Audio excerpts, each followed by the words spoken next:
In this lecture video, we'll try to understand state model of electrical systems. So the topics which we are going to cover in this lecture video are numerical, which is based on state model of electrical system. Let us consider this example. Obtain the state model of a given electrical system.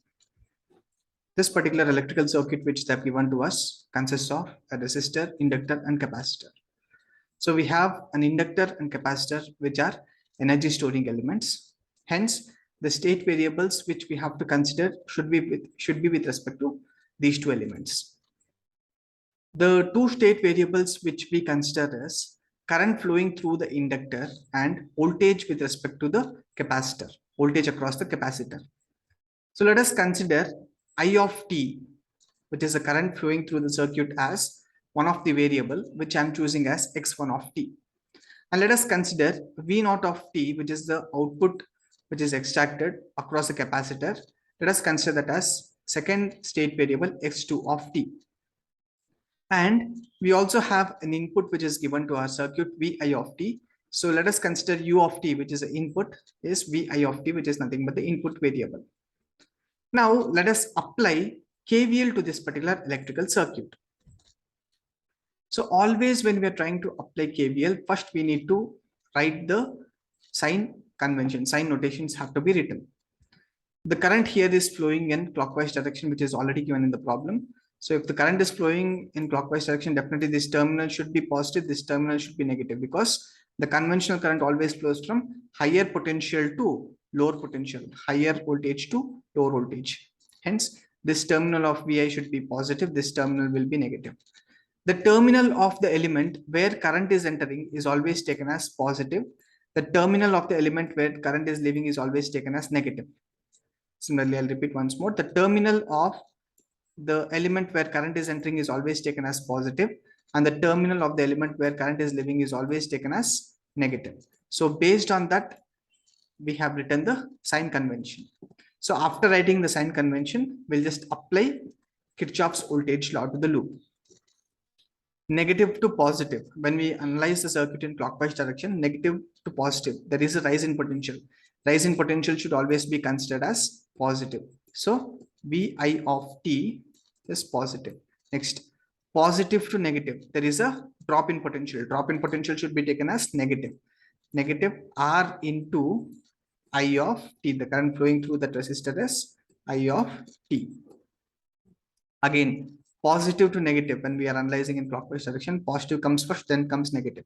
So positive to negative, there is a drop in potential which should be taken as negative. Minus L into di by dt, di of t divided by dt. So when we apply KVL, get this di of t divided by dt. Next, similarly, positive to negative, again there is a drop in potential which should be taken as negative. The voltage with respect to the capacitor is V naught of t, so we'll write it directly as V naught of t. Now if we rearrange this equation and if we write the equation with respect to this di by dt, so we'll get like this. So let us send this, this should be equated to 0. Always whenever we apply KVL, the final expression whatever that we get should be equated to 0. The algebraic sum of voltages in the closed path is equal to 0. That is what KVL states.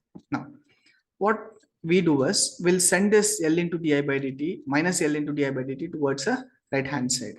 It becomes plus L into di by dt. So the equation becomes L into di of t divided by dt will be equal to Vi of t minus Ri of t minus V naught of t. Let us send this L towards our right hand side. So when we send L towards the right hand side, it goes to the denominator. So di by dt, di of t divided by dt will be equal to 1 divided by L into Vi minus R divided by L into I minus 1 by L into V naught. So this is the expression which we get. The same expression is written over here. The same expression is written over here. So di of t divided by dt is equal to 1 by L Vi of t, 1 by L Vi of t minus R divided by L I of t minus R divided by L I of t minus 1 by L V naught of t minus 1 by L V naught of t. So what we have done is we have rearranged the equation such that the equation is written with respect to di by dt. Now, after this, we already know that x1 of t, the variable x1 of t is equal to I of t. So, dx1 by dt, dx1 of t divided by dt will be equal to di by dt. So, when we differentiate, we'll get that di by dt. So, because x1 of t is equal to I of t, dx1 by dt will be equal to di by dt. So that dx1 by dt is written as x1 dot here, which is nothing but di by dt. So in place of this di by dt, let us substitute it as x1 dot of t. So x1 dot of t is equal to minus r by l I of t minus 1 by l v naught of t plus 1 by l vi of t. Now, if we observe the equation clearly, in place of this I of t, we can substitute it as x1 of t, the state variable one which we have considered. So minus r by l, in place of I of t, we have substituted it as x1 of t minus 1 by l. In place of v naught of t, we have substituted it as x2 of t. So in place of v naught of t, we have substituted it as x2 of t, the second state variable, plus 1 divided by L. In place of Vi of t, we have substituted as U of t. So in place of this Vi of t, we have written as U of t. So let us consider this as equation number 1. Similarly, if we consider the output across the capacitor, so V naught of t is nothing but output across the capacitor which we have. So output across the capacitor is given with the formula 1 divided by C integration of I of t into dt. If we differentiate this with respect to time, we'll get dv naught divided by dt is equal to integration and differentiation will get cancelled. So we'll be left out with 1 by C I of t. We already know that x2 of t, the state variable x2 of t is nothing but v naught of t. We already know this. So dv divided by dt, dv naught divided by dt should be equal to dx2 of t divided by dt, dx2 of t divided by dt. So this dx2 by dt is written as dx2 of t dot, like this. We are representing like this. So the same thing is written over here. x2 dot of t is equal to dv naught of t divided by dt.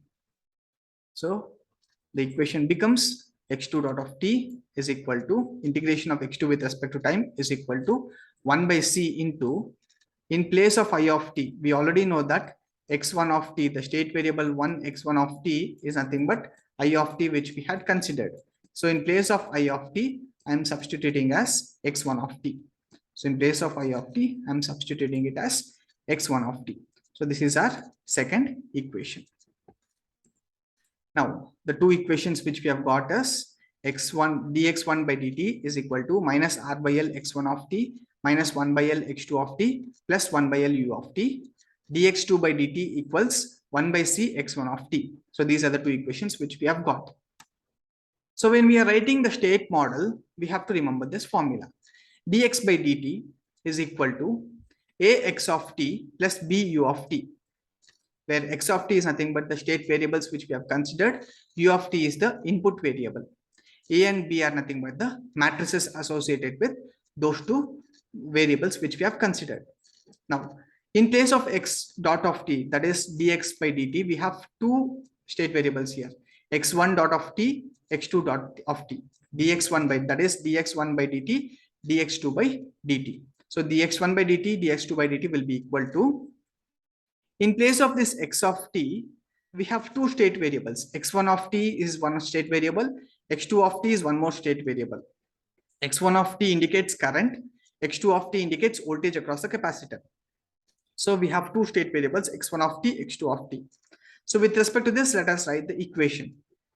the matrix A will be equal to, so if you observe x1 of t, we have minus r by l into x1 of t. So we'll be writing minus r by l, or here we are writing in terms of matrices. That's it.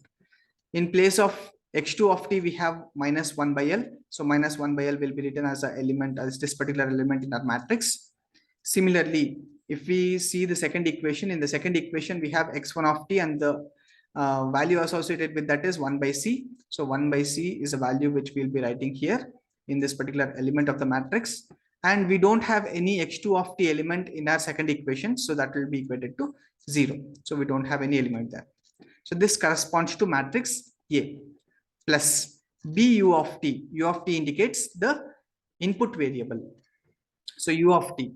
So if we observe in our equation, x1 of t, dx1 by dt and dx2 by dt, in these two equations, we have only u of t term only in our first equation. So 1 by l is a element, or 1 by l is the value associated with that. So we'll be writing 1 by l over here. And with respect to the second equation, we don't have any u of t term. So that is equal to 0. So this is how we represent the state model. So this is with respect to x dot of t, dx by dt. Similarly, we have output. So with respect to output, we have this equation y of t equals cx of t plus du of t. We have to remember this formula.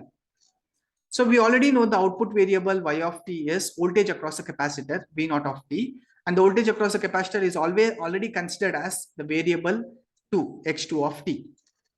Hence y of t will be equal to, because we have two state variables x1 of t and x2 of t, we are writing that x1 of t, x2 of t. In our equation y of t, if we observe, we don't have x1 of t term. So because we don't have x1 of t term, we are writing this element in our matrix as 0. In our equation which we have got of y of t, we have x2 of t variable over here. Y of t is equal to v naught of t, which is nothing but x2 of t. And the value associated with this x2 of t is 1. So we are writing element 1 over here in our matrix, plus u of t, du of t. So if we observe in this particular equation which we have considered, y of t equals v naught of t, which is equal to x2 of t, we don't have any input variable. U of t is equal to 0. Hence, D matrix is null matrix, 0. U of t. So this is how we represent state model for any given electrical system. I hope that you have understood this video lecture. Thank you.